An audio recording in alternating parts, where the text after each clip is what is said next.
안녕하세요. 컨텐츠 큐레이터 박성호입니다. 여러분들, 세상에서 가장 바보 같은 사람은 어떤 사람인지 아세요? 복권도 안 사고 당첨되기를 기다리는 사람입니다.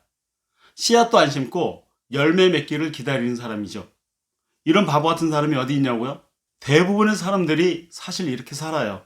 이런 사람들은 질문도 안 하고 정답을 찾는 사람들입니다. 어쩌면 당신도 그럴지도 모릅니다. 세상에서 가장 바보 같은 교육은 어떤 교육일까요? 질문은 안 가르치고 답을 찾으라고 하는 교육입니다. 더 나쁜 최악의 교육도 있어요. 아예 정해놓은 정답을 외우라고 강요하는 교육이죠. 생각할 여지를 처음부터 제거한 교육입니다. 정답을 찾으라고 하는데 만약 정답이 없으면 어떻게 하죠?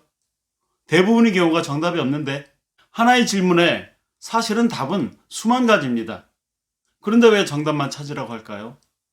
정답 찾기보다 더 중요한 게 있는데 유대인과 한국인의 차이가 있습니다. 유대인 엄마는 학교 다녀온 자녀들에게 이렇게 묻습니다. 오늘 학교에서 무슨 질문을 했니? 그런데 한국 엄마는 이렇게 묻습니다. 오늘 수업 시간에 안 떠들었니? 여러분, 학교에 가는 목적은 뭔가를 배우기 위해서 가는 거죠. 뭔가를 배우려면 뭘 해야 됩니까? 당연히 질문을 해야 되는 거죠. 질문을 안 하는 건 배우는 게 없다는 겁니다. 그래서 탈무드에는 침묵은 배움을 거부하는 것이다 라는 말이 있어요. 학교에 가는데 배움을 거부하라고 가는 건 아니죠. 유대인들은 어려서부터 의심스러운 것이 있으면 닥치는 대로 질문하도록 훈련받습니다. 여러분, 질문이란 단어가 무슨 뜻인가요? 질은 바탕질입니다. 근본, 원인, 본질, 핵심이란 뜻이죠. 무는 묻는다는 겁니다. 그래서 질문이란 단어는 근본, 원인, 본질, 핵심을 묻는다는 의미예요. 세상의 모든 선택에는 다양한 정답과 오답이 공존합니다. 올바른 질문을 하면 올바른 답을 얻게 되고 어리석은 질문하면 어리석은 답을 얻습니다. 질문이 없으면 답도 없죠. 그런데 질문도 하지 않고 답을 찾는다? 거기에 한술 더 떠서 아예 정해진 답을, 그것도 단 하나의 정답을 외우라고 강요한다? 세상에 이런 바보 같은 교육이 또 있을까요? 우리는 그런 교육을 받았고 질문을 할 줄 모르는 환경에서 살아왔습니다. 아인슈타인이 이렇게 말했습니다. 나에게 일어난 일에서 무언가를 배우고 그에 따라서 스스로 변화할 뜻이 있냐? 있다면 매사에 질문해라. 그만큼 질문이 중요하다는 거죠. 질문은 역사의 물줄기를 바꿔왔습니다. 설마 질문이? 네.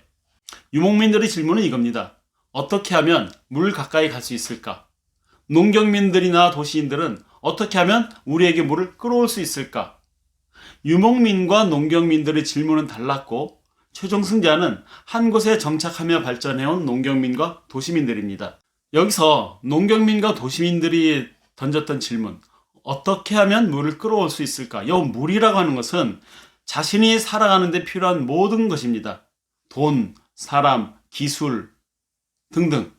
이 모든 것들을 어떻게 하면 끌어올 수 있을까를 생각한 게 농경민과 도시인들이었고, 유목민들은 자신들이 어떻게 하면 그것들을 찾아다닐 수 있을까라고 질문했던 거예요. 결국 누가 이깁니까? 당연히 자기를 중심으로 필요한 것들을 모았던 농경민과 도시인들의 질문이 최종 승자가 된 결정적인 요소였던 겁니다.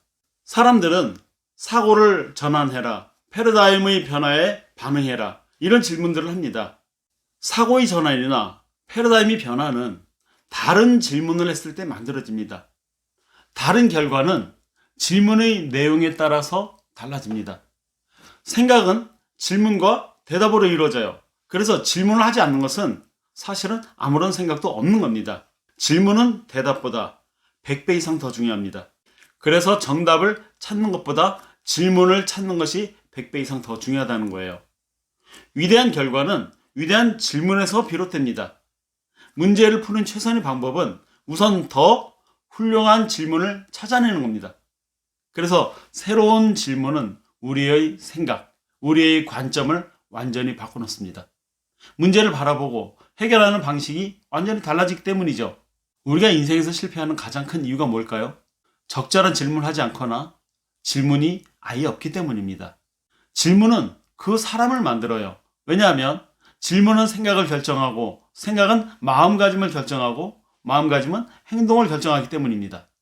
우리 인생이나 비즈니스에서 일어나는 모든 일들은 딱 떨어지는 정답이 있는 수학과는 완전히 다르죠.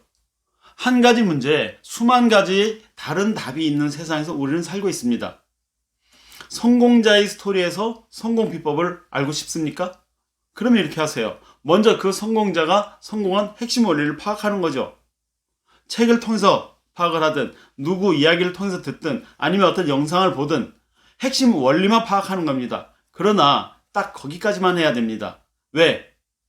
그 성공자의 비법이 나의 정답은 아니기 때문입니다. 나는 또 다른 답을 찾아야 됩니다. 왜냐하면 모든 사람의 환경이 다르기 때문에 그 성공한 사람을 그대로 흉내내기만 한다면 좌절할 것이 분명합니다.